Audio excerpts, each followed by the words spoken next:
Кабины для голосования расставлены, места для наблюдателей определены, пригласительные розданы. К важному политическому событию страны в сельском поселении Чумульга полностью готовы. Здесь ожидают стопроцентную явку избирателей. Отдать свой голос намерены и Малижа Ферзаули. Для выбора предоставляется 3 дня.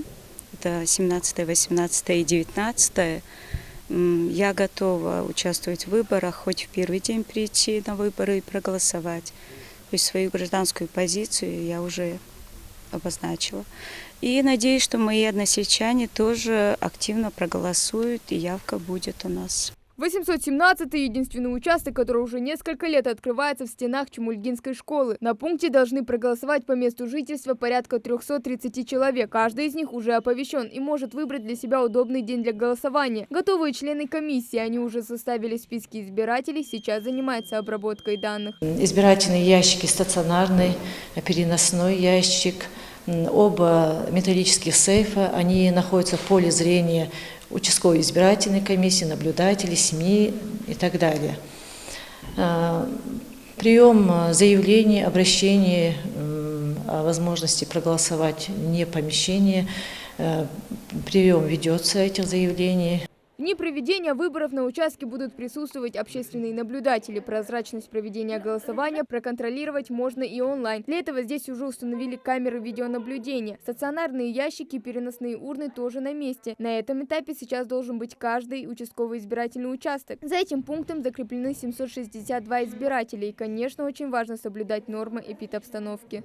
Правила голосования остаются неизменными. У входа обязательная термометрия и дезинфекция рук. Маски же для избирателей по желанию. А вот для членов комиссии важный пункт. Далее уже можно приступить к самому голосованию, но не переходя ограничительную линию. В дни голосования избирательные пункты будут открыты с 8 утра до 8 вечера. Участков на свежем воздухе не будет. Сейчас в этом нет никакой необходимости. А для тех, кто не сможет прийти лично, члены избиркома навестят дома. Для этого есть все необходимое. Защитная маска, ручка и переносная урна для бюллетеней. Ну а вместо кабинки собственный дом. У нас также будет надомное голосование. Наша специальная группа выйдет на дом, и будут они дома, инвалиды, те, кто не могут прийти на участок, будут дома голосовать. Много на сегодняшний день подали заявления по этому направлению? По этому направлению, но человек еще будут подавать заявления. Человек 10 у нас инвалиды. На каждом избирательном участке будут дежурить волонтеры и медики. Некоторые пункты даже готовят праздничную программу, чтобы совместить приятное с полезным. Жители смогут отдать свой голос и вне адреса регистрации, то есть по месту фактического пребывания. У нас здесь гарнизон расположен, военный гарнизон, и каждый год мы принимаем у них заявления, они за полгода, за год, служба у них военная. Уже на сегодняшний день мы приняли 61 заявление. Напомню, 17, 18 и 19 сентября избиратели региона будут голосовать за депутатов Народного собрания Ингушетии 7-го созыва и в последний день за депутатов в Государственную Думу. Хава Гагиева, Магомед Белакиев, Новости 24. К встрече избирателей готов и 608-й УИК на базе 11-й школы Назрани. Установлены кабины для тайного голосования, урна для бюллетеней. Члены комиссии составили списки избирателей и занимаются обработкой данных.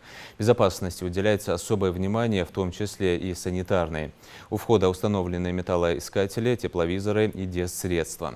Также в дни выборов бесплатно будут предоставлять маски, перчатки и разовые ручки. Стоит отметить, что все члены комиссии привиты от COVID-19. У нас были учебные занятия, поэтому мы полностью развернуться не успели. А так работа вот идет, дежурные сидят. Все, что необходимо, у нас есть, мы получили. Вот, так что мы готовы к работе. Члены комиссии будут как-то защищаться? Конечно, будут. У них будут маски, у них будут перчатки, у них будут экраны стоять между посетителем и членами комиссии.